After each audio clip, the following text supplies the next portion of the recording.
लाल आसन दे देना और बैठ करके फिर 11 करके और पाठ करना, अपनी विनती करना, ठीक है।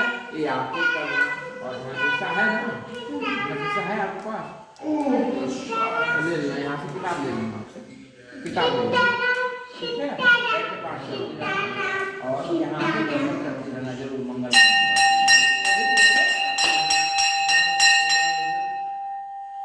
ठीक है।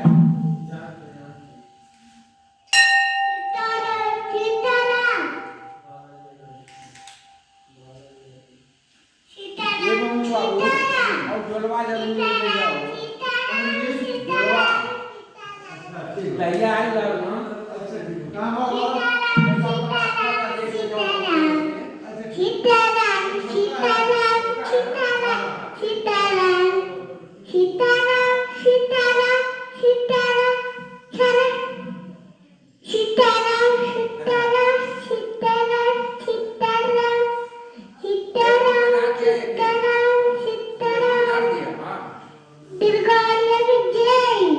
हमारे वास्ते में भेज दिया था एक बार।